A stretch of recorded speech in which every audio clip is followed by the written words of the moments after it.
How are you? Good for Good morning. I'd like to call the regular meeting of the Tampa Bay Water Board of Directors as of February 26, 2024, 9:30 a.m. The meeting will be noticed in the Florida Administrative Register and on the Tampa Bay website. The meeting also is available viewing through the live streaming, and recording of the meeting will be posted on the agency's website. I now ask Vice Chair Cohen to lead us in the Pledge of Allegiance. Pledge allegiance to the flag of the United States of America and to the republic for which it stands, one nation, under God, indivisible, with liberty and justice for all. Kathleen, would you please call the roll? Commissioner Oakley. Here. Commissioner Cohen. Here. Mayor Davis. Here. Commissioner Eggers. Here. Councilmember Hanowitz. Here. Mayor Mariano. Here. Councilman Miranda. Here. Commissioner Scott. Here. Commissioner Wastel. Here. Mr. Chairman, we have a quorum. Thank you. There's a quorum present. Happy to see everybody here. Everybody made it on time. So glad to see everybody here right on time. So, all right. Let's see, we'll go on to Ms. Carden. Are there any changes in the agenda today? No, sir, there are not. No changes. Now we'll move into public comment. In public comment, the person will have 3 minutes per speaker. And our first speaker is David Ballard Jennis, Jr. Please state your name and address for the records. Hi, good morning. My name's David Ballard Geddes Jr. I live at 802 Georgia Avenue in Palm Harbor. Ratified in 1961, the 23rd Amendment states that the district shall constitute the seat of government. Today, it is self-evident that the district that is to constitute itself as the seat of government, as recognized in the 23rd Amendment, is the Water District as constituted in Statute 373.715. The District of Columbia, Washington, D.C. was used as a decoy, as a hold, as is the original 13 colonies, being used as a diversion, disfocusing our mindset from the underlying topography, the hydrology of the 13 watershed regions that comprise the entire continent of North America as an original mapping effort. The Confederacy, as recognized in Article 6 of this Constitution, stating this Constitution, under this Constitution, as under the Confederacy, is in actuality 3 separate constitutions, one constitution based on land, one constitution based on water, seen as captures of both land and water in Article 1, Section 8, Clause 11, as under the Confederacy. The Confederacy, again, being 13 watershed regions that comprise the entire continent of North America. The county government, the city and municipal governments were also used as a hold, a medium to gain time and measure, and are truthfully recognized in the Declaration of Independence as being arbitrary, candid, light and transient, as pretentious, attempting to spin us around while being stood on our heads. The Declaration of Independence, serving as preamble to Hamilton's Second Constitution, further declares to institute new governments, new guards, new appropriations, and new offices, laying its foundation, it being found in the 14th Amendment, founded as its water jurisdiction thereof, as constituted under the Water District recognized in Amendment 23. It's all been double talk and 247 years of sacrilegious smoke and mirror despoilments, pillaging and plundering. Our founding fathers of this country were warlocks that placed us in their fallen reality. Thank you. Thank you. Do we have anyone else in the audience wish to speak? Seeing no one, do we have anyone virtually? Hearing none. All right. We'll move on. This closed public comment. We'll move on to consent agenda. Board members, are there any items from consent that you wish to pull or just? Move approval. Second. Okay, I got a motion and a second. Please record your votes.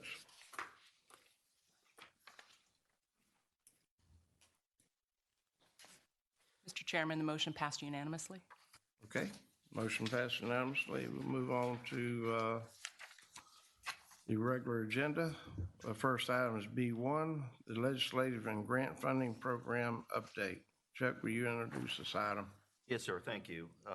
Pete Dunbar, who is on the Zoom platform, and Matthew Blair, I think will be on the audio stream, will give us a rundown on all things happening in the legislative session, which is coming to an end soon. So I'll turn it over to Pete.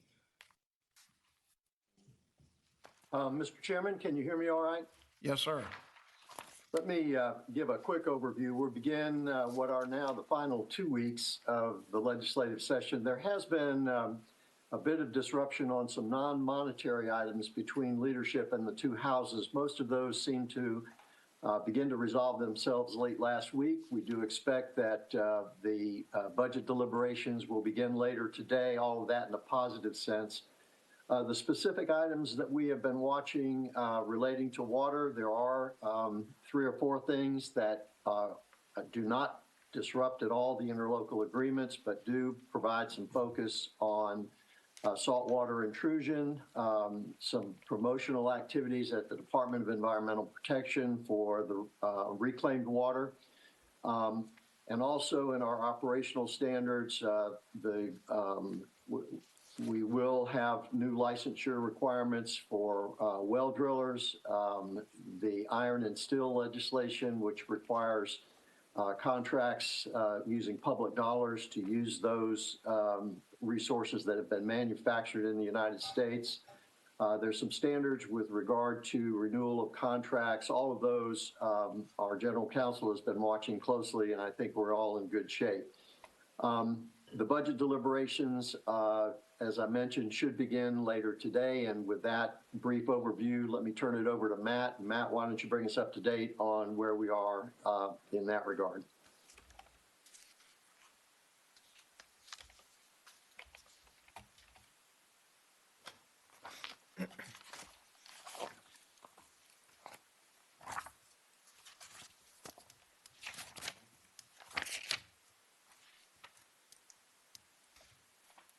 Well, apparently he's having audio difficulties as well, so I believe we. Well, let me leave it this way. I know that he had seated us well in the budget, so part of the conference deliberations will include where we end up financially. And I will, by the way, along with the budget deliberations, which I'm sure for members of the board, that will be reported as quickly as we know something for certain.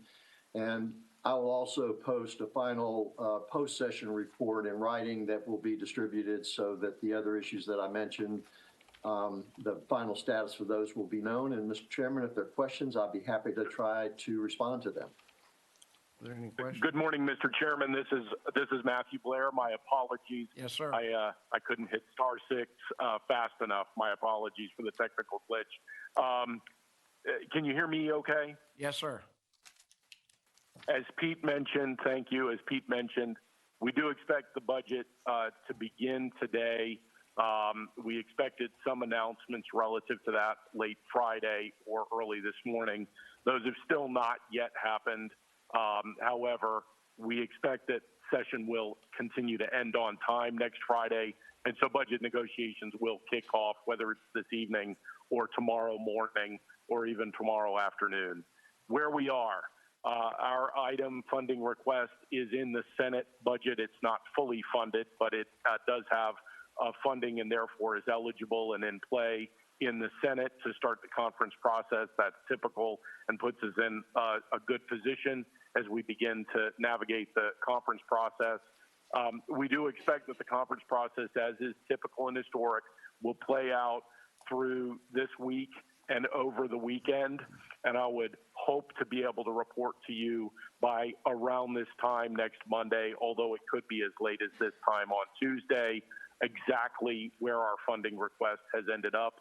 And of course, we'll keep staff, Chuck, Michelle, and Brant up to date at each step of the way, and make them and you aware of any movement or asks that we may have in support of that through this weekend. But again, the report being that we're in good position as we start this conferencing process, and we expect that to play out and be concluded by around this time next week. Okay.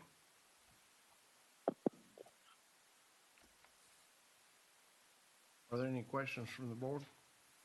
No, sir. None? Thank you for your reports, and certainly appreciate the work you're doing for us. Thank you, Mr. Chairman. Everybody have a good day. All right, thank you. Thank you, sir. Bye-bye. Now we'll move on to the General Manager's report. Chuck and Warren, I think, is these items. Yes, sir. B2. B2, my report. I'm going to mention a few things, and then I will turn it over to Warren to talk about some of the current conditions and the drought conditions. The first thing, Lightning in the Bottle. That is our documentary that was produced and screened in September at our 25th anniversary celebration. See a lot of heads in the audience nodding. Very well done, and it was very well received. The Florida Humanities Council saw it, and they were so impressed with it, they're going to be doing a screening on March 22nd down at the St. Petersburg History Museum. It's on Friday night from between 6 and 8. They will be screening it. They will also have panelists afterwards to discuss the past and the future. And I did want to mention Councilmember Hanowitz has been asked to represent this board that night with discussing the future. I know Steve Stivert and Ed Taranchik will also be there up on the stage as panelists. So we will send out invitations and get that out as early as we can so you can put it on your calendars if you can be there. The public opinion survey, every 3 years we do this survey, and we are currently starting that right now as we speak, and plans to get that out to the folks and get the surveys done and bring it back to this board in May to compare the results and share with you and get direction from the results that we do receive from the citizens. I did want to mention the seawater desalination project. Right after the January board meeting, they went right to work. And I see some of the representatives, U.S. Water is shaking their head. Yes, they're working very hard. They're doing the project in 3 different construction phases. First being the demolition, and then they'll do the fabrication, and then also then reassembly. They're doing it in stages. The first 3 racks out of the 7 is racks 1, 2, and 4 are getting started, being demolished, and the fabrication is coming along. They'll start the other racks in a different sequence, but the goal is to have those 3 racks up and available the first week of October at 12 million gallons a day, and then the remainder of the plant capacity would be online in January next year. So very well, off to a good start, and I will give the board updates along the way to let everybody know how we're doing and share some pictures with you as we go. I did want to share a few outreach slides that we've been out there in the community, staff has. On the picture on the left is me in January. I presented at the 2024 Leadership Tampa Bay. It was Pasco County Economic Development Program Day, and I got to speak at that. We also, on the upper right, members of our decision support team They presented on their modeling tools at the UF Water Institute Symposium. And on the bottom right is Maribel Medina, who is our Planning and Projects Director. She presented to the Tampa Bay Regional Planning Council on our long-term master water plan feasibility projects. Since our last meeting as well, we sponsored and exhibited at the Pinellas County School STEM Explorer Fest and the St. Petersburg Science Festival. Attendees participated in science and engineering activities and learned how to protect and conserve our water resources. And as you can see, I think in the center top photo, Paul Stanek, who is our Chief Operating Officer, he's on the main stage at the Science Festival discussing the role of science, technology, engineering, arts, math, and ensuring clean, safe water for our region. He also participated in a mad science experiment. I'm not sure exactly what that entailed. Finally, our chairman presented at the Tampa Bay Water Environmental Stewardship Award at the Pasco Science and Engineering Showcase Awards Gala. Tampa Bay Water Environmental Stewardship Award was presented to a student from Seven Springs Middle School for her project that focused on environmental conservation and sustainable use of our water resources. And now at this time, I will call Mr. Hogg, our Chief Science Officer, to the podium, and he's going to go over the status of our permitting, our demands, and our current conditions.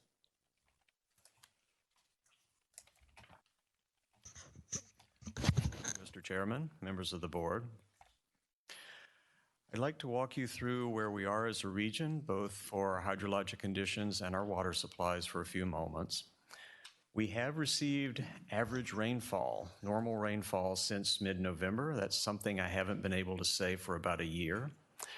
But since we continue to receive the regular rainfall, it's been a great benefit to help reduce demand and sustain river flows. But our annual spring dry season is just around the corner. That normally starts at the end of March or the very beginning of the month of April.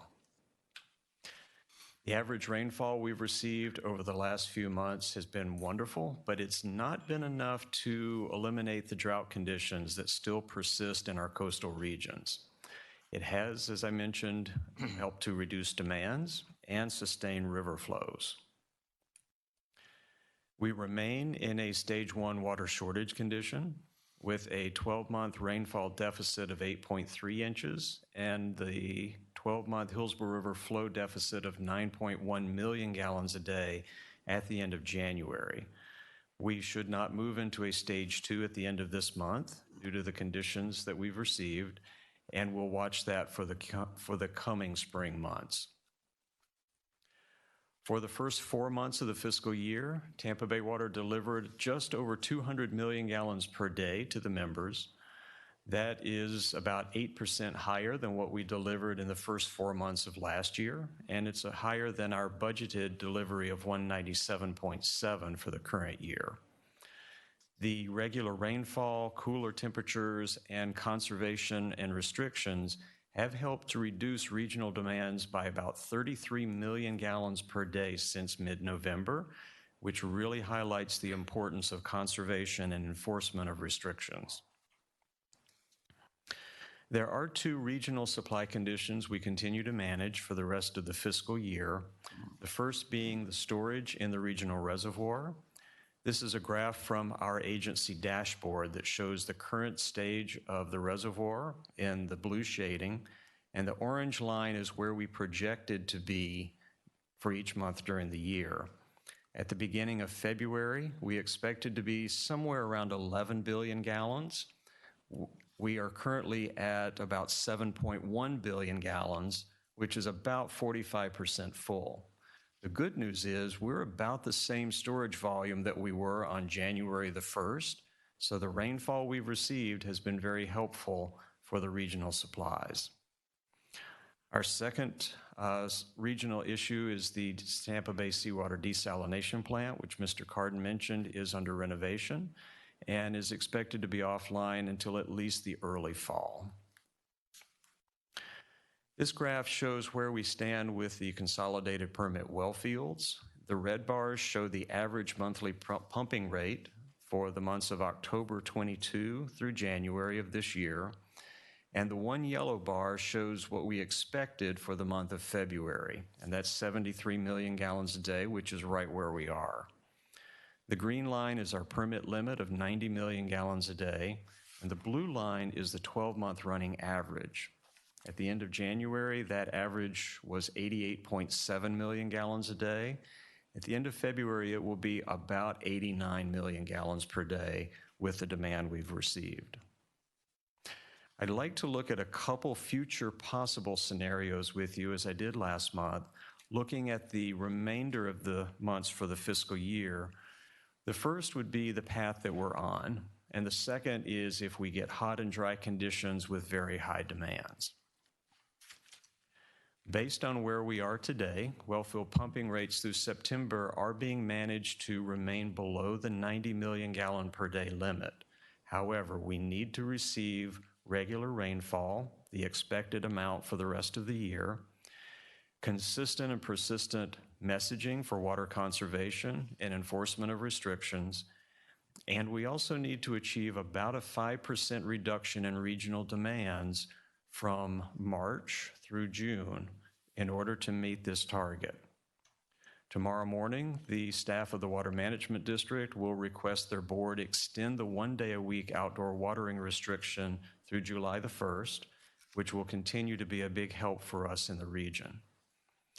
They did issue an emergency order for the Alafaya River that allows us to harvest additional flow higher than the minimum flow for that river at the end of January. And because of that action, we've been able to harvest about 350 million gallons of water per 350 million gallons total that we've been using. Wish it were a million gallons a day.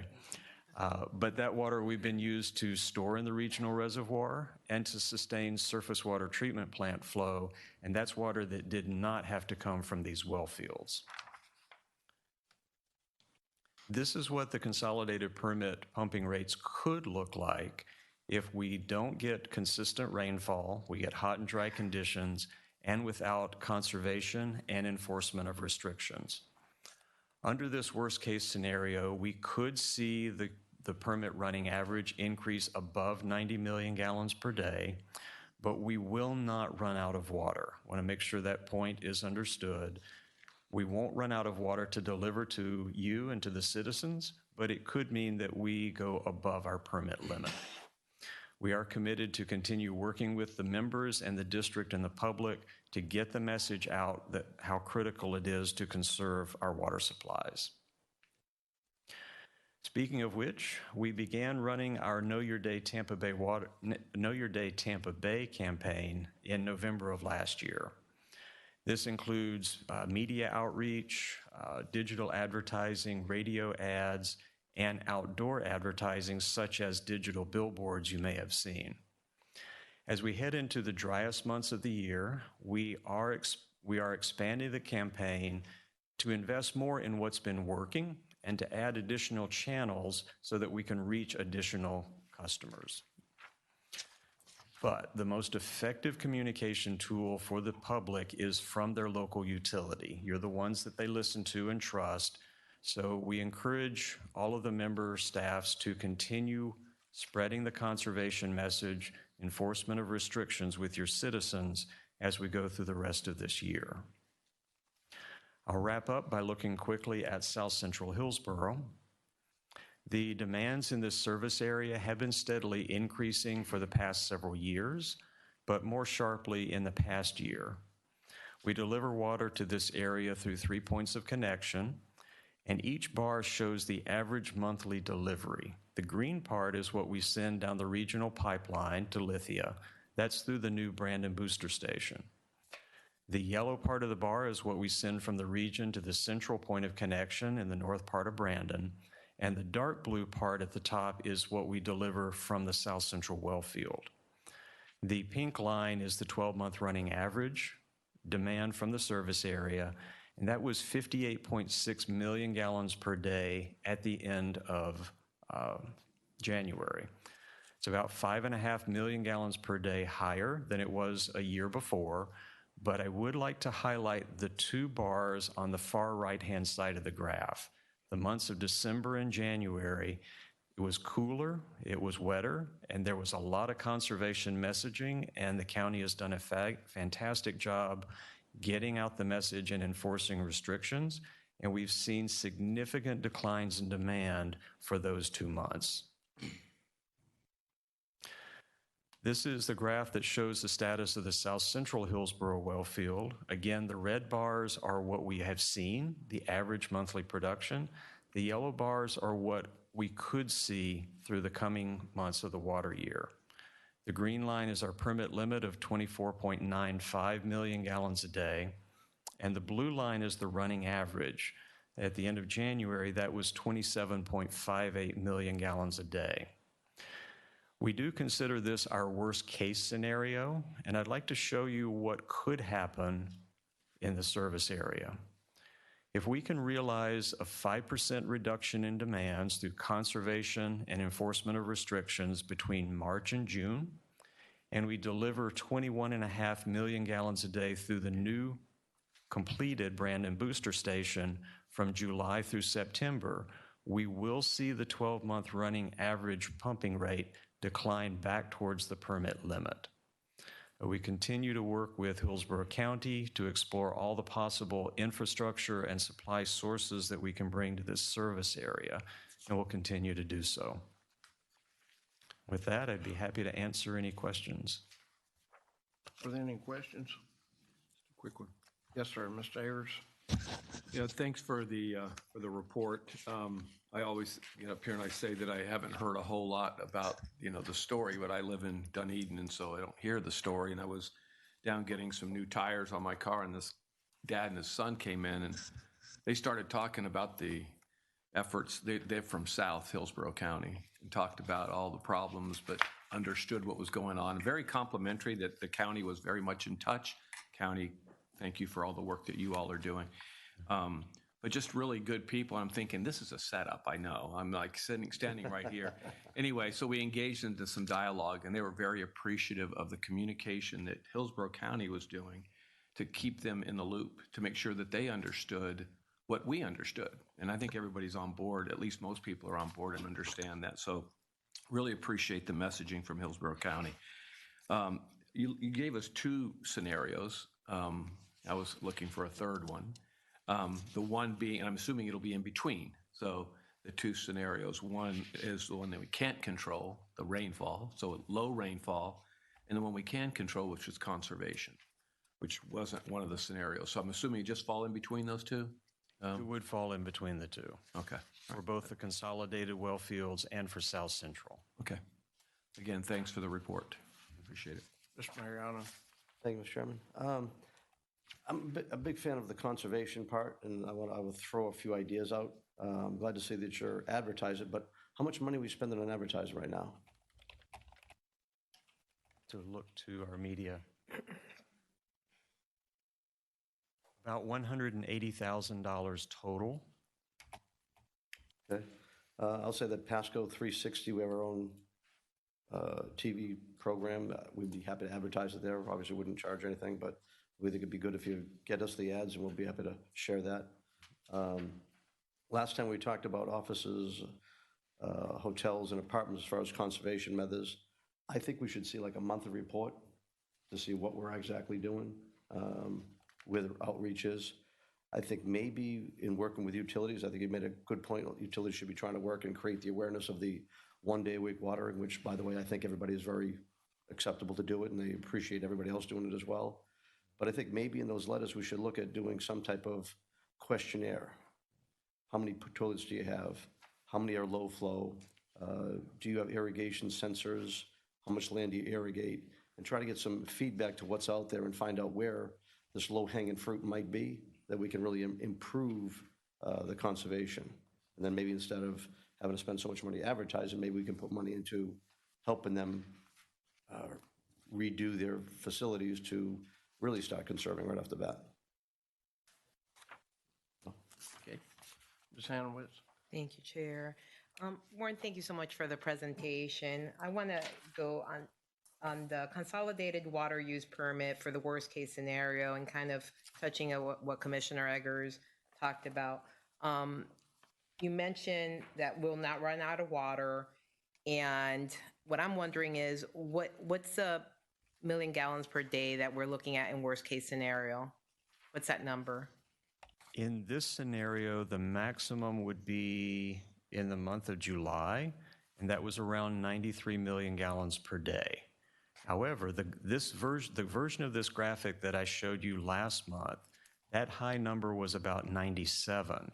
So in the 1 month period, because we got rainfall, we were able to harvest and store water in the reservoir and not take water out.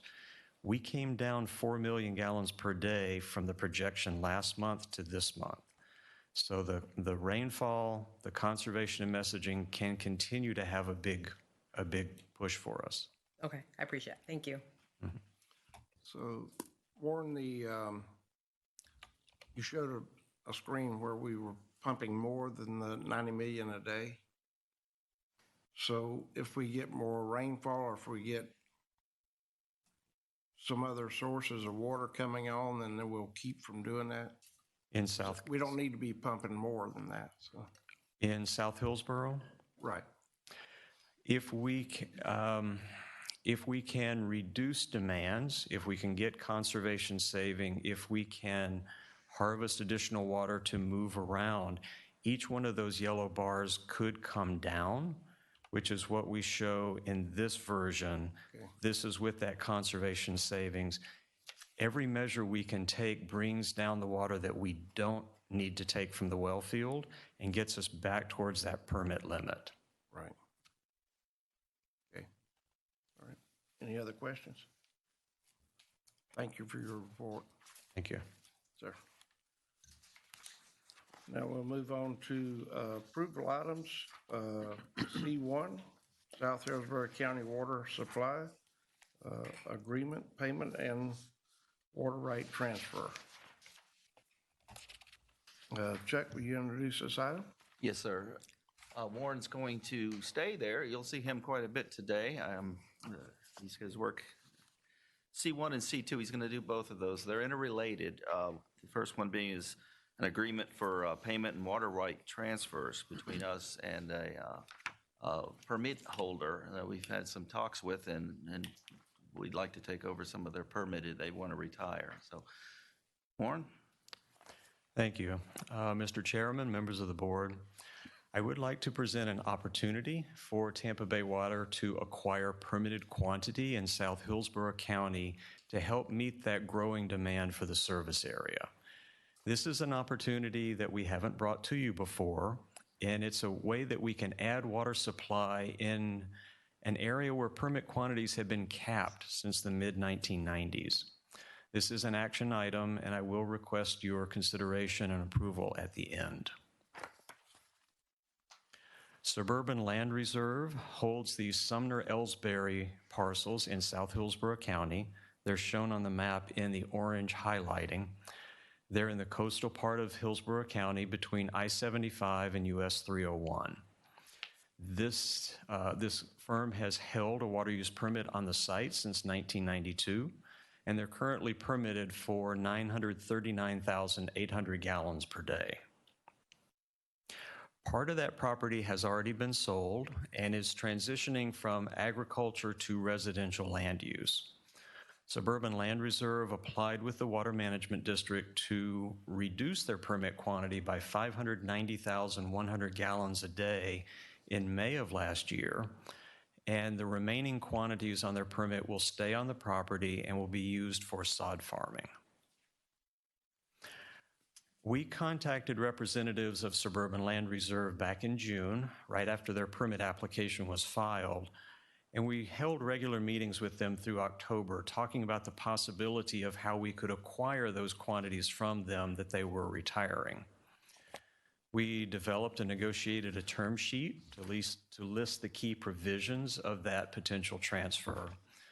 And those terms wound up to be the quantity, which is the 590,100 gallons a day, the process that we would modify both our and their permits to make this happen, and the price. And the price we've negotiated with them is $1.693 million, which is based on prior acquisition of water that the agency completed years ago as adjusted for inflation, and also up to $50,000 of transaction cost to make this transfer happen.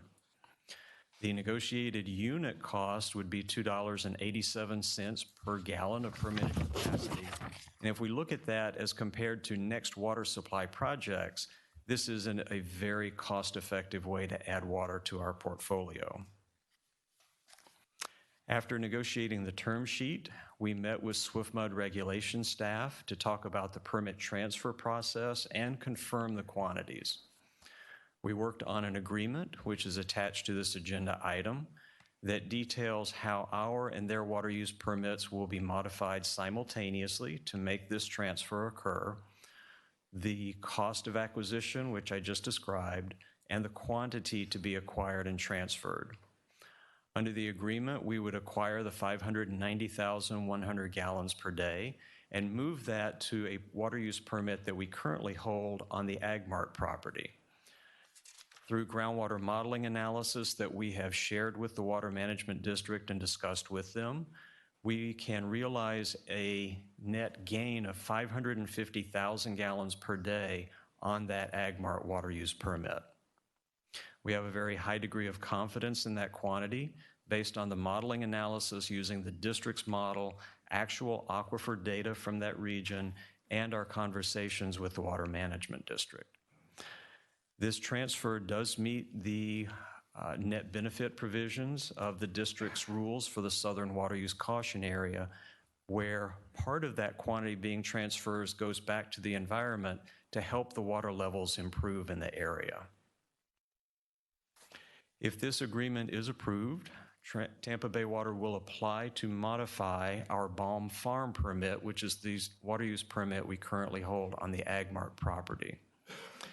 This quantity could be added to the potential South Hillsborough well field that we're discussing with Hillsborough County as a possible water supply option for the near future. These are concepts that came from our master water plan process. The Balm Farm is a small permit that's located on the AgMart property, located on the green and blue rectangles in the middle lower part of the map. We also drilled, tested, and permitted a production well shown in the blue circle right above the AgMart property for 2.3 million gallons a day. So this quantity that we're acquiring and transferring could be added to that well or to the larger well field if we can come to the agreement with Hillsborough County on long-term aquifer injection credits. With that, we recommend your approval of the negotiated agreement with Suburban Land Reserve to acquire 590,100 gallons a day of permitted quantity. And if approved by the board, the next agenda item is an application to modify our Balm Farm permit to receive these transferred quantities. I would be happy to answer any questions. Ms. Hanowitz. Thank you, Chair. Warren, thank you for that presentation. I'm curious, and I would like you to explain a little bit more how we're confident as to the quantity and quality of the water that we're receiving. As you know, the contract is as is, and obviously they're making no warranties as to quality, quantity, or even the period of time that we can withdraw this water. So I just want you to go a little bit more and explain why we're so confident that we're going to get the 550 gallons per day. Okay. The Water Management District uses a model that they developed for all permits within the district. We have acquired their model, we've run it, and we've looked at aquifer parameters from wells that have been constructed and tested in southern Hillsborough County between the Balm Farm and our well field. And the aquifer data support the model that we're using. We have shown the results to the Water Management District. We've shown them to Suburban Land Reserve and agencies at Hillsborough County. We have answered the questions that the district has raised to date. They may ask additional questions during permitting, but the numbers that we are submitting in support of the model match their model data and the output is the 550,000 gallons a day. It is approximate because the final number will be determined during permitting with the district, but I would expect that to change only in less than 5%. It's a very high confidence because of the modeling work and the conversations we've had with the district. They concur with that approach. I appreciate that. Thank you. Yes. Mr. Hawk, I just want to know, you're talking about the cost per gallon and so forth and so on. Are there any additional costs of moving the water from that point to a connecting point where the Tampa Bay Water has their pipes? We would have a permit application fee for the next agenda item if this is approved, which is a minor cost. And since we already have a test, we have a production well that's been permitted, these quantities could eventually be added to that well for no new infrastructure. If we develop the well field with the county, they would be rolled into that permit and it would be no additional infrastructure needed. It would be part of that well field. So there would be no additional capital costs. Mr. Scott? Thank you, Mr. Chair. So my question is about the methodology that we use to come up with the number of just under $1.7 million, which to me seems like a great deal for 500,000 or so gallons of water a day into perpetuity. I mean, it's pretty quickly that per cost per gallon is going to be down to zero pretty quick. But we're creating some history here of that we're going to look back on at some point in the future if we ever want to sell or buy water rights in the future. So how comfortable are we with the methodology that we used to get here? And did we look to any other areas of the country to sort of compare how water rights are bought or sold? And I just want to make sure that we're comfortable with maybe the precedent that we're setting here now and into the future. Thank you. We did make the adjustment based on inflation using the consumer price index. And that's the adjustment each year. To make sure that we were in good standing with that number, we looked at other price adjustments. We couldn't find one. There doesn't seem to be one that exists for water per se, but we looked at other goods and commodities in this area for the state of Florida. We did find some comparisons for water, sewer, and other utility rates across the country. And using the consumer price index was the most favorable adjustment that we could find. We also have information from, I believe, AWWA that the cost of water itself is generally known to be exceeding all of the other cost increases for all other commodities. So we believe that this is a very fair and supportable adjustment for inflation. So in other areas of the country, just kind of thinking out in the Midwest perhaps, or out in the West where water is a very high commodity, do they buy and sell water rights out there? Is there any other region that we can point to say we're doing it better or worse or different or anything like that? The out west would be the only other region that I know of in the United States where they have actively bought and sold water rights, because theirs is a different style of water law. They call it Western water law versus Eastern, and it's separated generally by the Mississippi River. For the quantities out west, those are all riparian. Those all come from river sources and are dependent on rainfall and snow melt in the mountains. Those are long-held water rights. Some farms and cities have held their rights for many decades, if not 200 years. If we could find any acquisitions for water credits there, they would far exceed what we're paying for water here. Got it. Okay. Thank you. Any other questions? All right. Move approval. Second. Okay, I got a motion and a second. Please record your votes. Mr. Chairman, the motion passed unanimously. All right, motion passed unanimously. Okay, very good. Move on to C2, South Hillsborough County Water Supply Bomb Farm Water Use Permit. modification. Chuck, will you introduce this item? Yes, Warren will go.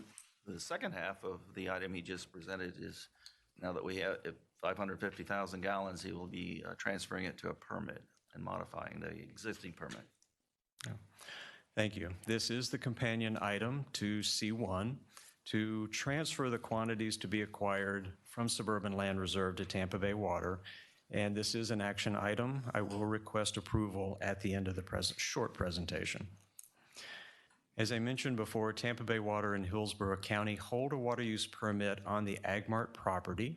It's known as the Balm Farm permit, and it's currently for 250,000 gallons a day for agricultural water use. This is quantity that the prior landowner could not transfer to their other farm when they sold the property. We were able to harvest it for future use. This application would modify our Balm Farm permit and convert those agriculture use quantities to public supply use. In order to make that conversion, SwiftMud rules for the Southern Water Use Caution Area say you have to reduce your quantity by 10%. That 10% goes back to the environment, which is recovering to help raise water levels.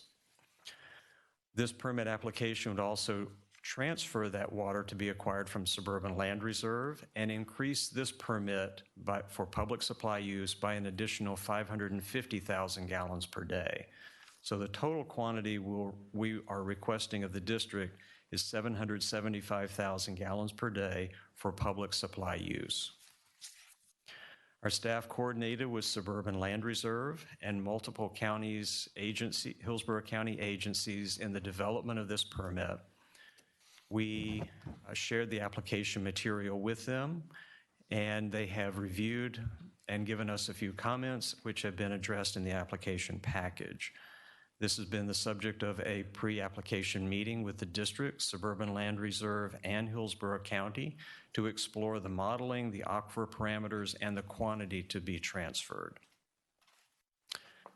Mr. Chairman, staff recommends approval for us to submit a water use permit application to the Water Management District to modify our Balm Farm permit for an annual average quantity of 775,000 gallons per day. This permit is considered a primary environmental permit under the amended and restated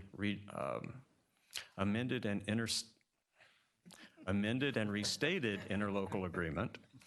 And we will hold the application for 30 days to determine if Hillsborough County or Environmental Protection Commission of Hillsborough County request arbitration of the application. Any questions? Just one comment. Mr. Eggers? So 750 million gallons a day, and our conservation effort that we're doing here at Tampa Bay Water, moving along in the 100,000, 200, I don't remember the last numbers, but we're kind of approaching 1 million gallons a day, even without, discussing that next water source, although we're discussing it clearly, which is due in 2033. We're on our way. And there are other opportunities like this in the area that we can explore hopefully down the road. So I think this is good news. This is really awesome news. And keep up the good work. Hillsborough County, again, thank you for your efforts. And if we develop the full well field with Hillsborough County at about 6.1 million a day, we add this to it, that's about 7 million gallons a day. Suburban Land Reserve is still a large landowner and could have additional quantities. Yes, sir. How many more millions? What's the goal number until we feel comfortable? As much as we can harvest. Well, how much do we feel like we're behind right now? We are on track to deliver. The expansion of surface water treatment plant will deliver what we need for the region through 2028. We're looking at that next increment, and development of this well field and adding this quantity to it could be an early implementation, which could boost us by another 6 to 7 million gallons a day to meet the coming demand. A later presentation will look at the regional demand forecast, which we all know the region continues to grow, and we need more water for the future. This well field, if we can develop the well field and add these quantities, would be about 7 million. I would like to target other acquisitions and perhaps growing this to 9, perhaps 10, as a source for South Hillsborough County, which is one of the highest growth areas in our region. That's a long-term goal. It'll take time to develop this and get the infrastructure in place. That gives us time to harvest more quantities as more permits transition. Okay, I'll wait for the study then. Thank you. Okay, Mr. Chair. Yes, sir. I just want to, I think that I agree with Commissioner Eggers that this is excellent news and this is exactly what we need to be doing. You mentioned, though, something about the Environmental Protection Commission of Hillsborough County, and Commissioner Wustel and I sit on the EPC, and I want to just ask our attorney, does that in any way put us, is there our voting here or voting there in any way, is there any sort of conflict there? No, there is not. Every board member here has other boards that they sit on. Of course, your home jurisdiction board, and your role here is different than your roles there. But under the interlocal agreement, the EPC has arbitration rights in the same way that Hillsborough County does. So both of those boards, the county board and the EPC, each need to vote to waive arbitration. This is not a permit that would go before the Environmental Protection Commission. It's simply the right to arbitrate has been granted to the EPC of Hillsborough County. Got it. Thank you. Yes, Mr. Eggers. And I just understanding that we did this 2020, I call it the 2028 plan, which is the surface plant expansion. And normally we probably would have waited a little bit longer for the next plan, but because we wanted to make sure that we were out ahead of things, we decided to make the next one, I call it the 2033 plan, which is just 5 years after we implement this plan. So we're already whittling down those options to make sure that that 2033 plan is in place. And so I was going to save this comment for the end, but the very fact that we even make the comment that, well, we're not going to run out of water is an overstatement, because what we're doing today not only takes care of the water for today, but it also takes care of the water well into 2030s and 2040s. And that's the planning that has to go on here. This doesn't happen overnight, as we know. We're going to have some blips along the way. We're talking about putting stage one back in, continuing it, that's all. And I think that's an important part. So everybody has to do their part, and I think that's where I really wanted to comment about Hillsborough County making that statement to their residents, and they're responding. So I think we're in good shape, and certainly more rain can't hurt. But thank you. Would move approval. Second. Got a motion and a second. Please record your vote.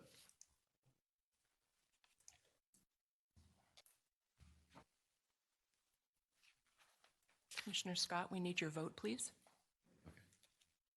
Thank you. Mr. Chair, the motion passed unanimously. Okay, thank you. Motion passed unanimously. We'll move on to D1. Reports certified public accountants regarding financial statement for the year ended of September 30th, 2023. Chuck, will you introduce this item? Yes, I'd like to present Wade Sansbury from Malden Jenkins, and he will go over the results of the 2023 audit for us. Mr. Chairman, board members, thank you so much for allowing me to be here with you all again today, and certainly thank you for allowing Malden & Jenkins to serve the agency. I have a brief presentation to go through today. If you all have any questions at any point in time, just feel free to jump in, and I'll try and answer those as best I can. To start out, just a little bit of information about Malden & Jenkins. We are a large regional accounting firm serving the Southeast. We've been in business since 1918, so we've got a long-standing history. We are nationally recognized as a top 100 accounting firm here in the U.S. We do currently serve about 700 governmental entities here in the Southeast. including about 70 standalone business-type activities such as Tampa Bay Water. We do serve about 170 clients that annually receive the GFOA Certificate of Excellence, which the Tampa Bay Water also participates in. We have about 45 partners, directors, and managers like myself that spend 100% of our time serving governmental entities. And we are certainly dedicated to the profession and governmental accounting as a whole. We're nationally known by teaching all across the country, all across the state. And as I've mentioned to you all in the past, the current GASB chair is an ex-partner of our firm, so we're very proud of him. As you all know, you all contracted with us to perform an audit of your financial statements. We have concluded that process. We do want to remind everyone that the statements are the responsibility and the representation of management. Our responsibility was to express an opinion. We have issued an unmodified opinion. This is the type of opinion that you wish to receive each and every year. This is also the highest form of assurance that we can render regarding the fairness of the financial statements. We did perform the audits in accordance with generally accepted accounting standards as well as governmental auditing standards. And the financial statements this year are considered to present fairly in all material respects the financial position of the Tampa Bay Water Authority as of and for the year ended September 30th of 2023. We have another document that we also issue to you all. It's called our Auditor's Discussion and Analysis, not to be confused with the MD&A, the Management's Discussion and Analysis. In that document, we put forth all of our required communications in a written format. Here are some of those required communications. Just like to point out, we had no difficulties in dealing with the entity, none with management. We had no auditor-proposed adjustments this year, no uncorrected misstatements, and certainly no disagreements with management. At the end of the audit, management supplied us with the required representation letters without any issue. And as always, we want to remind everyone that we absolutely are independent with regards to the entity. This year, as you all know, there was quite a lot of activity and transactions for the Tampa Bay Water this year, a lot of different projects, some bond refinancing, as well as some new debt issuances this year. All told, there was a tremendous amount of accounting that needed to take place. Very happy to report that there were no audit findings or significant issues, significant deficiencies, or material weaknesses. Christina, Sandro, all of their team members do a great job taking care of your books and records, and certainly doing a really good job in helping us get the audit done on a timely basis. This year, the entity was required to adopt GASB 96 on subpoenas, subscription-based information technology agreements. That did change your balance sheet by about $1.1 million, requiring you to record additional right-to-use assets as well as a lease liability. Additionally, in our AD&A, we do list out all of the upcoming GASB standards that may be applicable to you all in the future. You can certainly read all that information at your leisure. And we also would like to remind you all that we do provide free training to all of our clients. We have been doing that virtually really ever since COVID. And so all of the finance department staff can attend that virtually, as well as anyone on the board if you all are so interested. All right, the next couple of slides are just some high-level statistical information, some graphical representation. This slide is just your water sales over the last 5 years in comparison to your total revenues. You did see a significant increase in your total revenues this year to about $205 million as compared to $169 million in 2022. That was made up of a large increase in your overall water sales, as evidenced earlier by demand and growth in the area. There was also a big swing in your overall investment income portfolio, as well as some additional grants that you all are receiving from SwiftMud. Next slide is just some information on your operating expenses. As we've seen elsewhere, inflation still has a significant impact on all of our activities. Cost of your chemicals, cost of energy, as well as cost of personnel, all of those are increasing on an annual basis. Next slide is just some breakdown of your water revenues by member. Certainly Hillsborough County is the largest individual member user of the water here, and it also saw the largest increase, although the city of Tampa also had a pretty good increase from the prior year usage. The next slide is just some graphical representation of your total debt and your capital assets over the last 10 years.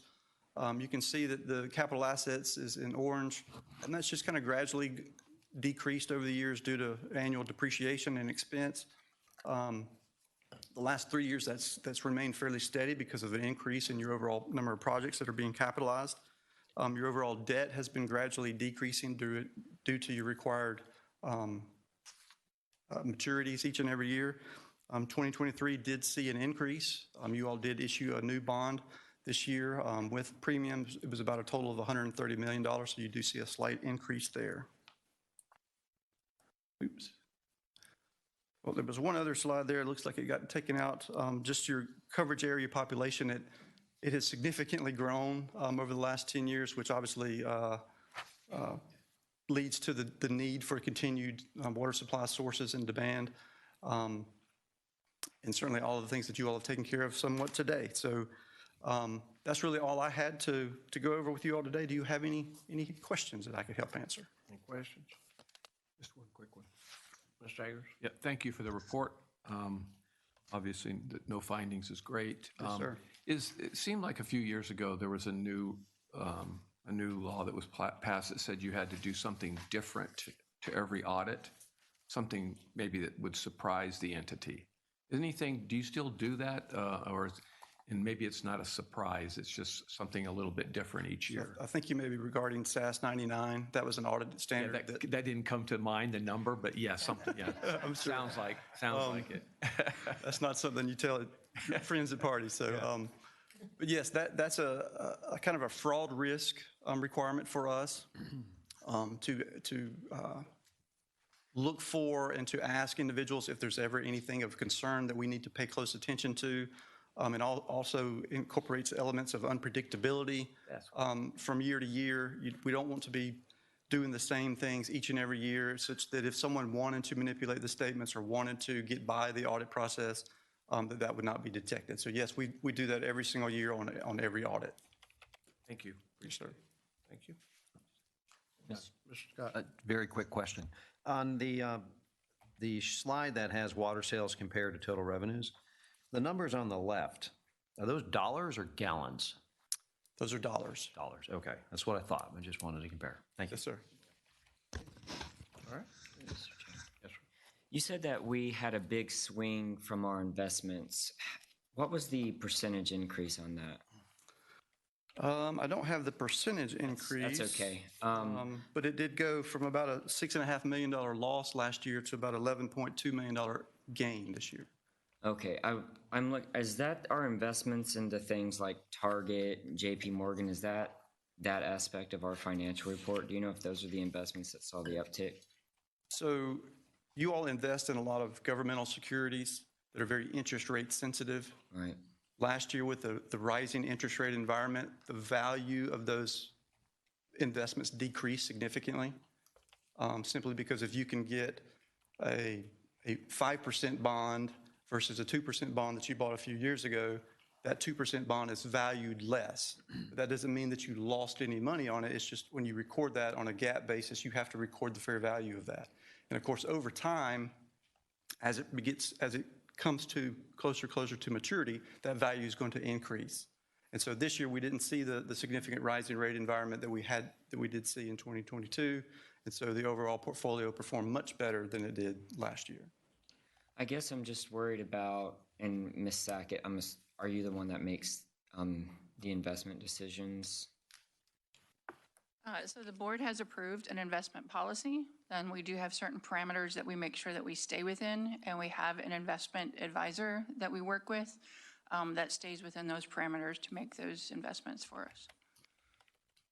Okay, yeah, my question is not to be insensitive about the investment strategy or what we're invested in. I guess I just don't want to get excited on what I consider an impending recession. I don't know what you believe in the industry, and I don't want to spell doom and gloom. I just want to know at what risk we are.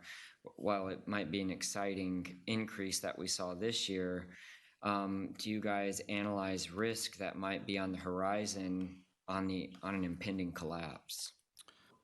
Well, certainly that is your responsibility of your money managers, your investment managers.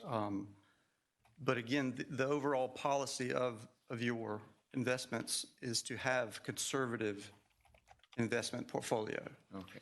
And so even last year, when you saw a quote unquote loss in your financial statements on your investments, you truly didn't lose anything. You didn't sell those and actually realize a loss. It's just a unrealized gain or loss situation. When you acquired those investments, you saw what the cash flow and revenue stream was going to be over the next coming years, and that was acceptable at the time. And they continue to be that now. If you were investing only in the stock market per se, that would be a different risk portfolio and a different risk appetite of this board. You are not currently invested in that. And so whatever the market does, you all should be shielded from some of those fluctuations. Okay, thank you. Mr. Mariano? Mr. Chairman, in Pasco County, we just had a situation where we just went through, and the previous year we looked at the monies that we're generating for revenue, and they were very low. This past year, we saw a different flip, and we actually made a lot of money on the interest. So I'm not worried about, as you say, the valuations dropping down because of previous low values. I'm more excited about the money that we're going to make on the higher interest as things roll over. That's right.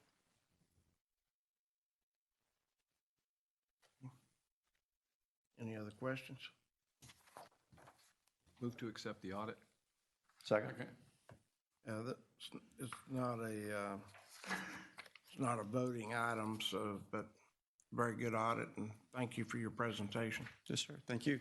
Okay, we'll move on to D2, presentation of the annual demand forecast update and evaluation.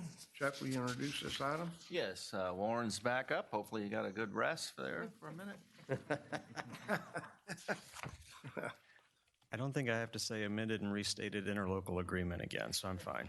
Good morning again, Mr. Chair, members of the board. I have a brief update for you this morning about the results of our annual demand forecast. We touched on this a little bit in the prior discussion, but I'll walk through this in a little more detail. The technical report that was attached to this agenda item contains that detail about how the model was updated this year as in past years, and lists and shows the full results of the update. This is just for your information, and no action will be requested this morning. We use our demand forecast to help us prepare our annual budget and to plan how we'll balance the use of our supply sources for the next year. Incorporating the annual forecast in our budget process helps us manage the future effects on the uniform water rate as we look out for the next 5 years to see what could happen. We also use the data in our master water plan to determine when we need to develop the next water supply source and that needed quantity. This is a probabilistic forecast, and looking at demands in that way helps us understand both the reliability of our system and the uncertainty that's inherent in these type of forecasts.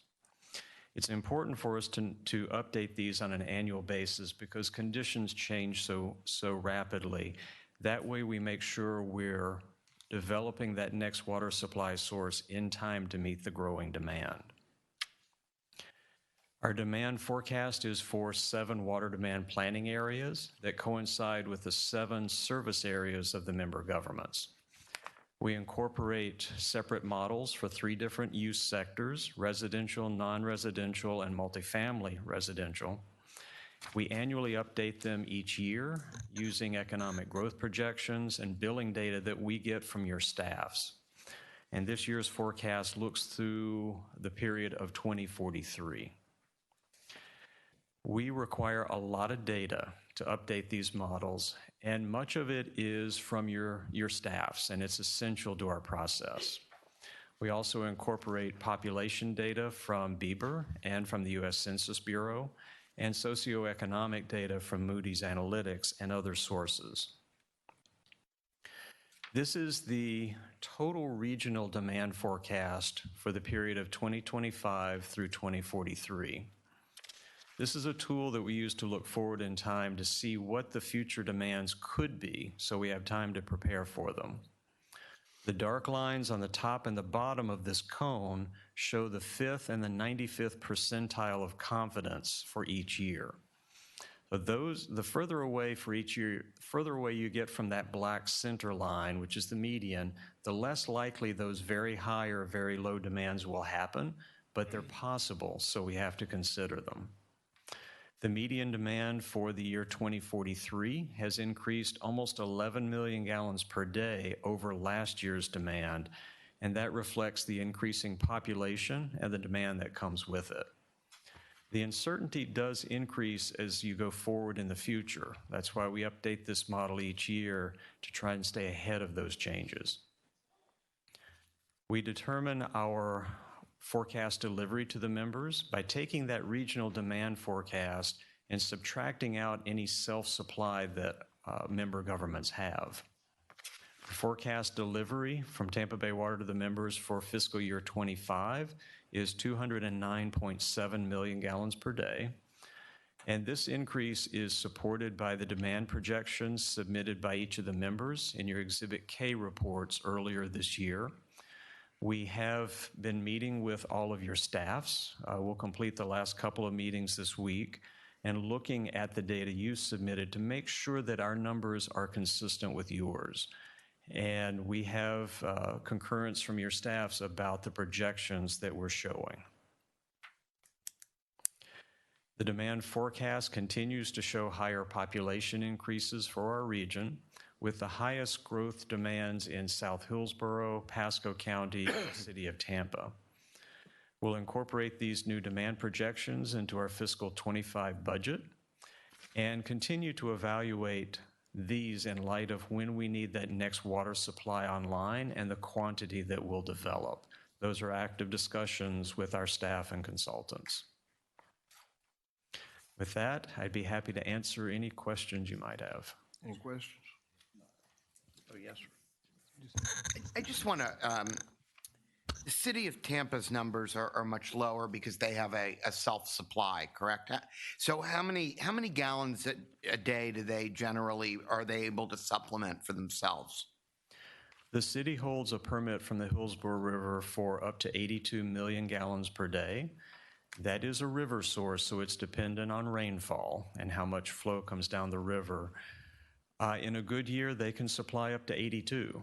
So we budget water for the city of Tampa in case of drought conditions and for all of their demand higher than 82 million gallons per day. But it would seem based on this that they're not going to have much demand above 82 million gallons a day, right?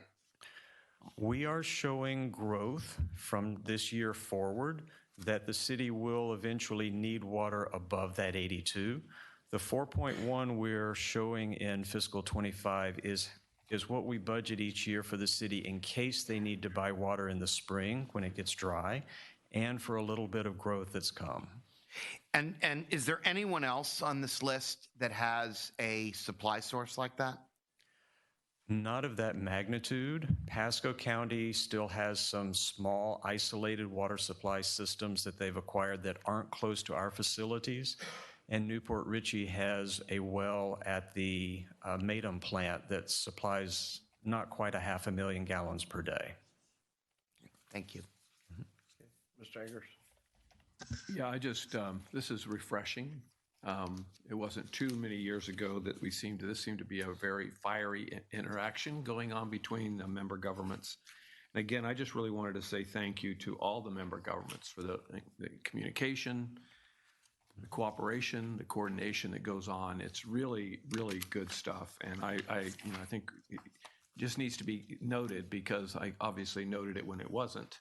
It's nice to know that it's going on and it's going well. So appreciate that. Not that there won't be differences, but that's good. Thank you. Mr. Hogg, last year I voiced concerns on whether or not Tampa Bay Water worked with the other agencies to analyze, determine the amount of permits that are going on, to determine what kind of growth you could project, and you have done that. You voiced that to me in my briefing, and I appreciate that, and it seems that the numbers were similar and what your projections are. Commissioner Cohen and I get our names kind of ran through the mud of all of the growth in Hillsborough, but I was sitting down with a farmer recently who's owned the land for a century, and they showed me old blueprints where in the late 80s, early 90s, actually, all of that was pre-planned and predetermined, and the land was largely entitled. And once, the land's entitled, they're going to get that usage, and we have a responsibility as government to provide them the utilities. But at that same time, and it's something I've been figuring out, and I saw your map here on page 3, on that green line on South Central Hillsborough County. I've been dealing with this phrase, the urban service area, and what I've determined, and I don't know, how long have you been with Tampa Bay Water? 37 years. Okay, so you're a perfect candidate for this question. And I would like to remind everybody that in 1990, I was 6 years old, so I wasn't involved in the establishment of this map. But it seems like what I can find, and I'm close to verifying this, is that line was randomly made up. It was literally elected officials. How about, here? How about here? How about here? And the line kind of gets treated now as the Great Wall of China, but that's really not what it was for. And maybe you can give me some insight on that. It was just intended for, we're going to maximize our current investment to get the most bang for our buck. But if there was ever growth that exceeded our ability to stay within those lines, such as putting a water plant far outside of even that urban service area and having to run pipes back in, do we project future growth beyond that invisible line, that Great Wall of China that actually doesn't exist? The numbers that we've included in this demand forecast, and I'm pretty sure the numbers that Hillsborough County staff included in your Exhibit K report each year, which is what you believe is coming for fiscal year 25 in the next 20 years. Those are predicated on the existing boundaries. Doesn't mean that there's not going to be something just over the line that isn't served, but those are generally held as this is where the development will occur, so that's what we plan for. If that were to say expand, we would need to look with that local government, this case Hillsborough County, to see what is being planned or contemplated outside and looking at what demand would be needed to meet that area. So anything that's generally outside of the green line here is not incorporated in this demand forecast. Okay. It would be additional. All right, thank you very much. Can I just, I want to, so to Commissioner Westall's question, you're not taking into account anything that's not in the urban service area with these projections? That's not currently planned by the local government. Well, so I believe our comprehensive plan directs that 80% of the growth should be in the urban service area and 20% should be outside of it. So to the commissioner's question, is the 20% factored in or is it not factored in? It is not explicitly factored in here, but that's the reason that this year we've started meeting with each of your governments to compare what you're projecting and what we're projecting to make sure we're consistent. We are still continuing discussions about looking into the models to see what they're covering. I know we've got another meeting planned with the City of Tampa staff, and I believe there's other discussions to come with Hillsborough County staff to continue to explore what is needed for the future. It's also why we do this each year, to incorporate any of those changes to stay ahead of that curve. So I think it's important for us, we should say that we are going to be contemplating whether or not to expand the urban service area. And I hope that Tampa Bay Water will be watching those discussions, and however they go, make sure that that our decisions are part of the forecasting, but also if at some point, as the discussions are going on, there are assumptions being made that perhaps need to be corrected, it would be helpful for us to have whatever information we can as we work through those decisions over the next couple months, I would say. Yes, and I'll just, entertain it. We just recently, Mr. Cassidy and his staff and my staff, we had that very discussion of trying to understand what could happen with your urban area and the expansion. And we threw some numbers. They're pretty good sized numbers, but we're way ahead of it, hopefully, if that happens, to be there. We have the unequivocal obligation to our members, and we will meet that. So we've already had very healthy discussions about some future changes that Hillsborough County is looking into. I just have one more question and a follow-up. The other side of that, though, is that I know several people that don't have public water. They have septic tanks and they have well water, not only within the invisible line, but also even within the city of Tampa, because so it's not all inclusive that if you're in the line, you're getting it and you must use it. And if you're outside of the line, you must use it. So I guess it's challenging, especially since there's differing opinions on whether or not septic tanks are going to continue to be envisioned as an environmentally friendly option. I don't know if does Tampa Bay Water take a position on septic tanks and the environmental friendliness of them? No. Okay. I guess my point is that if you're inside of it, it doesn't mean that you have to use it. And if you're outside of it and it's available, it shouldn't exclude you from being able to use it, I guess is what my driving point was.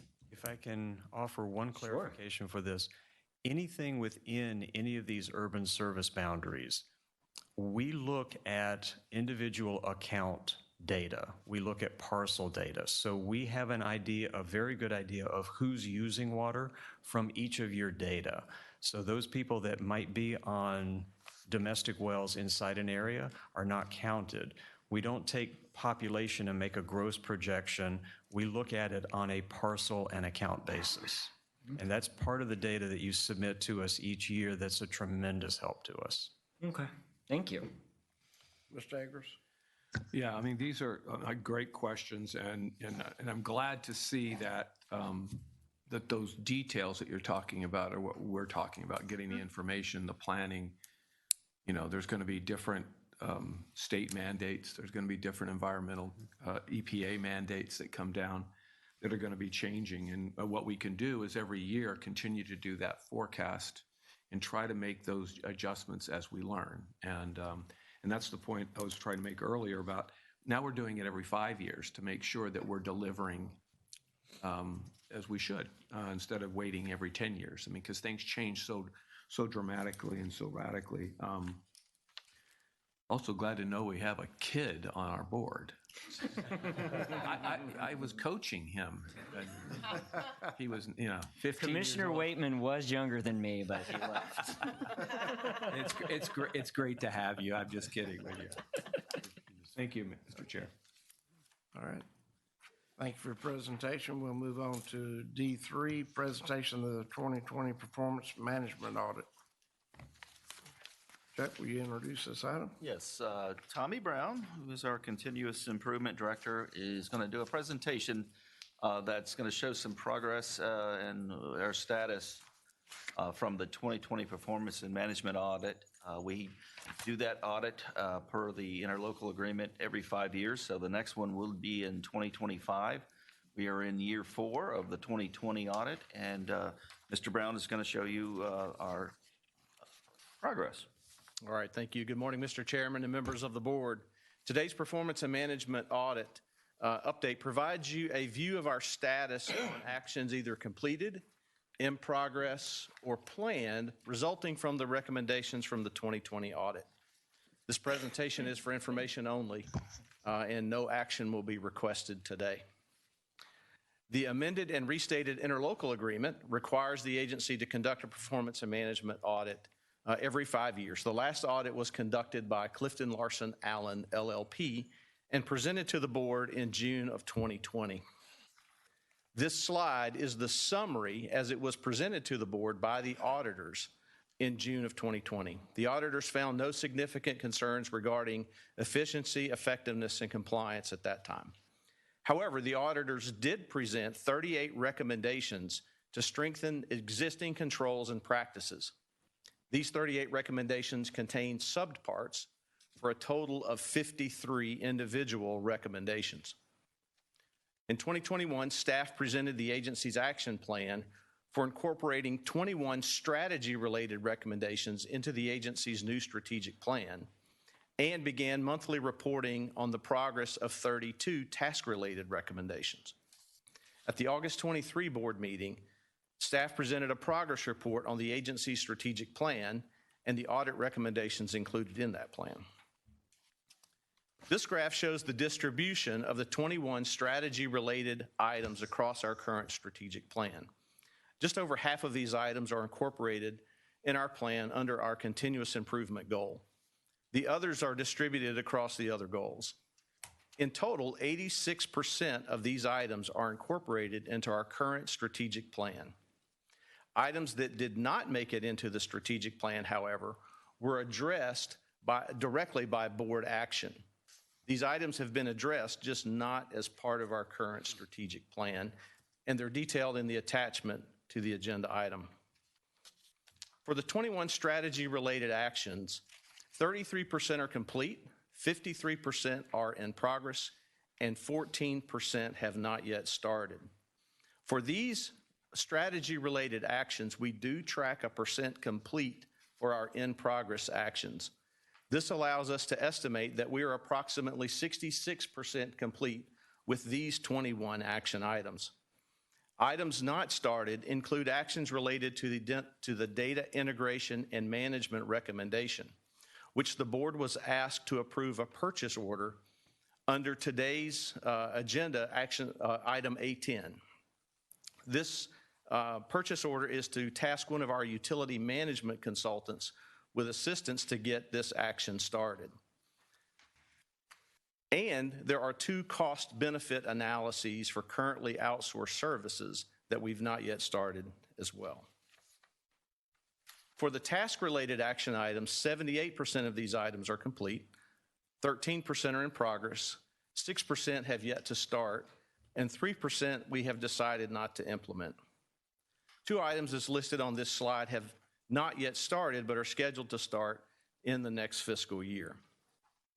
Looking at our progress in total across both categories of recommendations, 89% of our planned actions are complete or currently in progress. We have 5 actions in total that have yet to start. In summary, agency staff has incorporated the strategy-related items into the current board-approved strategic plan and has also assigned the task-related recommendations to appropriate staff members. Significant progress has been made in evaluating and implementing the recommendations from the 2020 Management and Performance Audit. This concludes my presentation today, and I'm happy to answer any questions you may have. Any questions? Mr. Chairman? Mr. Mariano? So on the 6%, you said 6% you decided you're not going to start them. That is correct. Is that a decision that's made by staff or by the board? On that particular item, it was a decision made by staff. The recommendation related to hiring a third-party consultant to help us with analyses of our electric utility bills. And in your agenda item today, there was an item related to the energy management program.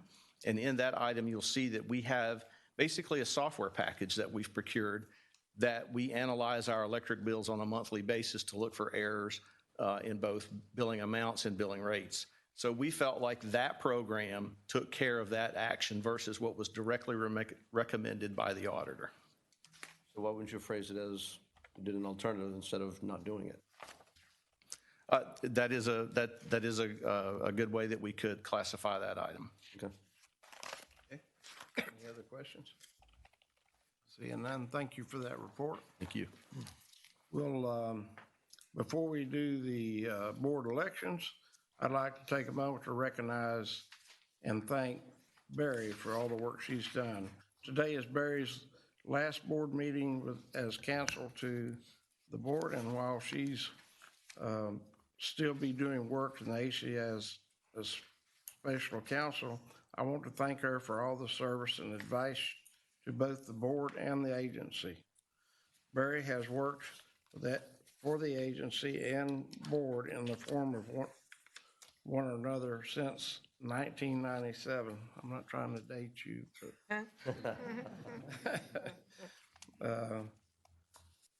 but she had offered sound legal advice on and all agency matters, including real estate transactions, contracts, interlocal agreement discussions, and many, many other issues.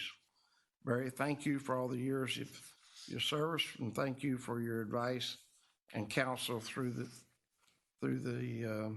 some difficult issues throughout the years. We wish you, as you step back from your work this year, and would like to recognize all you've done with the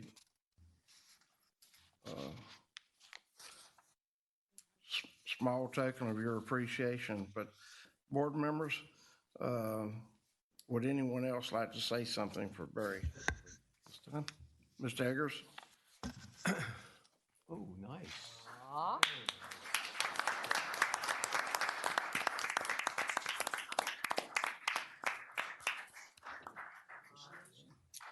Thank you so much.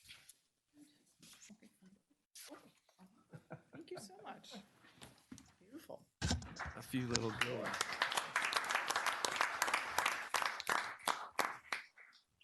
Well, thank you, Mr. Chair. And I just really wanted to say a couple things. One, we're going to miss you.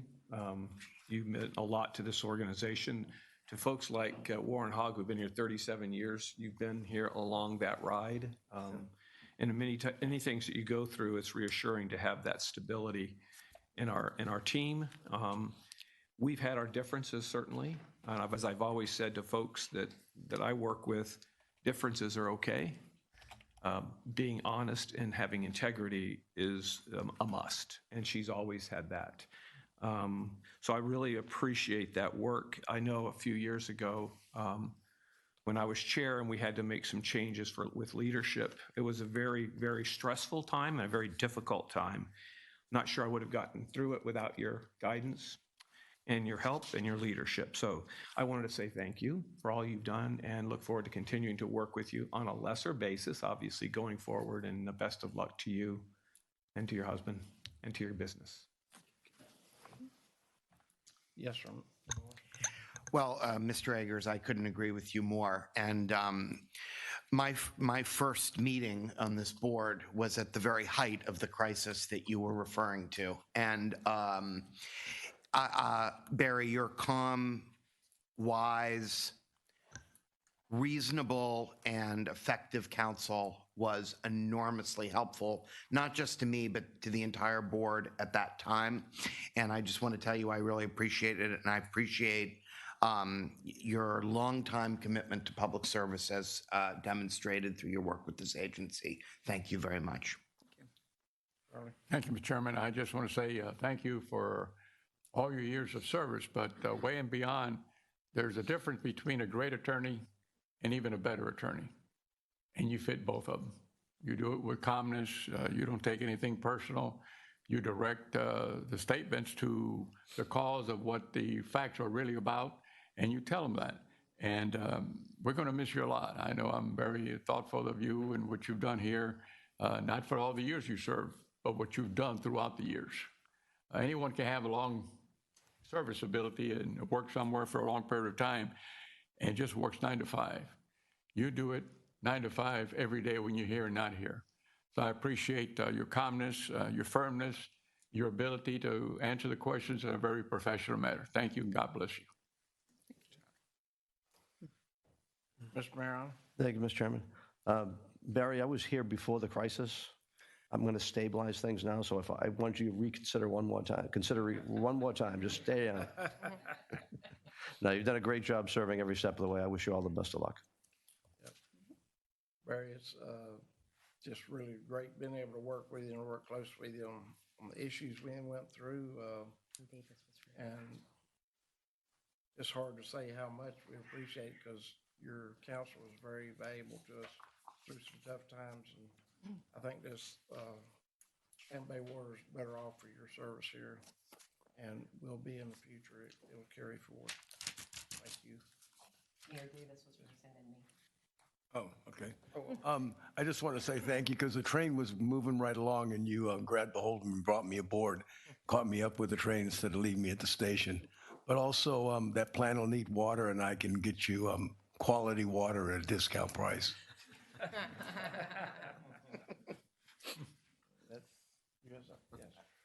So Barry, you know, people always like to complain about attorneys until they need them. And you've actually served this board so well. I've been here for the few years I've been here. Whenever I brought up an issue, a legal issue, you've been extremely diligent, forthright, honest, and dealt with it. And I really appreciate your legal counsel. You've done a fantastic job. And I also appreciate the fact that you helped us, guide us into our next legal counsel who's going to represent us, have been part of that process. So I know that you're going to continue to serve us as we need. And thank you so much. You're going to be missed. Thank you.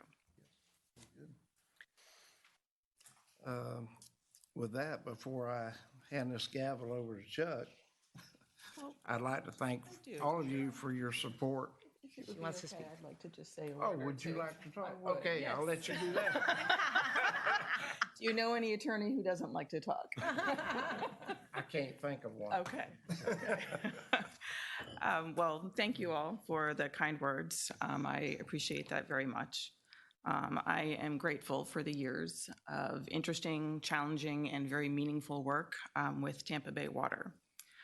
Working with this board and the devoted and talented staff, all of whom are dedicated to the agency's mission, has been a joy. And I appreciate being given the opportunity to contribute to the agency's many successes during all these years. And I look forward to watching from the sidelines in the future as Tampa Bay Water meets the challenges that lie ahead. So thank you.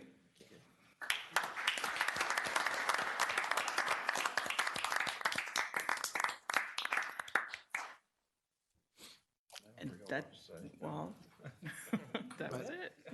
The fact of it is, this last 2 years, well, 2 years prior to this 2 years, I worked with a chairman that showed me the way through Tampa Bay Water very well, Mr. Eggers. I thank all that you did for us in your chairmanship and still here with us. And I want to thank all the members here with Tampa Bay Water that actually show me that, you know, we all come from different walks of life, but in fact, we meet here together, we discuss things together, and as a region, we vote together and work for the best thing for our region. And I think that's a real story of what can happen with a group of individuals who come from different parts of our area and bring good ideas together that we all can work on and grow on. Tampa Bay Water is better for it. So I certainly appreciate being a part of it.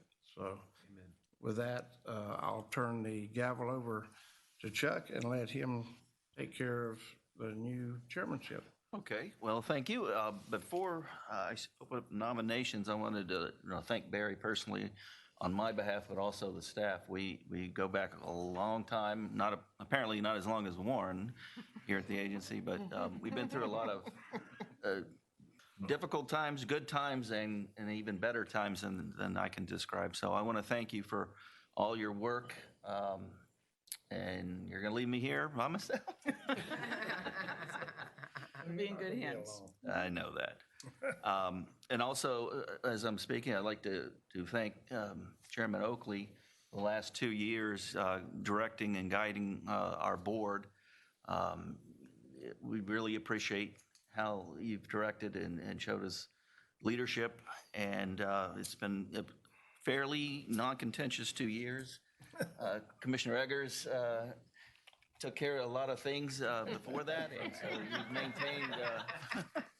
maintained that, and so we appreciate it as a staff to both you and Barry. So, with that, Nominations? yes, sir. I'm opening the floor to nomination. May I be? Yes, sir. I nominate the vice chair of Tampa, I almost said Tampa, but it's not Tampa, it's Tampa Bay Water, Mr. Harry Cohen for chairman. I'll second. No deliberation and debate? All righty. Any further nominations for the general manager? I mean, Step them down, we didn't know. Quick, take the hammer. Take the hammer. Take the hammer, quick. all three together Wow. for the chairman. All right, so I'll close the nominations, and we'll ask for a vote. We're gonna record? Verbal. No, it's just verbal. Oh, verbal? All in favor, say aye. Aye. Any opposed? All right. That's now. Well, guess what? Well, thank you. The first order of business is finding a new GM. Well, before I open the nominations for vice chair, I just want to say thank you all very much. It is a great honor to chair this agency. The work we do here is so important, and I'm very proud of it. I think that we all are here really in the best spirit of public service, and I have had such tremendous role models in Commissioner Eggers and Oakley into the deft way that they have both managed the chair. So thank you very much. And Councilman Miranda, for our many years of service together, thank you very much. Are there any nominations for vice chair? Commissioner Oakley? I would like to nominate Lizzie Hanowitz. Okay. Second. Councilwoman Hanowitz has been nominated. Are there any other nominations? All right, well, with that, we will close the nominations. All those in favor, please signify by saying aye. Aye. Opposed? Well, congratulations, Councilwoman. It will be a pleasure to serve with you. Thank you, and likewise. All right, is there any old or new business? Yes, Mr. Eggers. Yeah, I first of all wanted to take the opportunity also to say thank you to Chair Oakley for his service as for the last 2 years. He had some swift mud experience, and I know this is something that he really wanted to do. And he's brought a lot of energy and calm to the water. And I really just appreciate your service, and I just wanted to say thank you. And then just one last comment to Michelle. Thank you, Michelle, for all the work. This place looks great in here. And I just I love that backdrop, and I love all of this. So I know you had a lot to do with it. I know it wasn't by yourself, but thank you for your leadership on that. That's all I had, Mr. Chair. Thanks. Yes, Councilwoman. And I also want to thank the outgoing chair. You have been wonderful to work with. It's nice to come to a meeting that there is, even though we disagree, but there is a calmness, and it's because of how you've handled everything, and we very much appreciate that, so thank you. All right, anyone else? Mr. Cardin, is there anything else that we need to cover? I believe not. Receive and file is the last. Okay, we have a motion from Councilman Miranda. Is there a second? Second. And we can go ahead and record the votes once that is up there.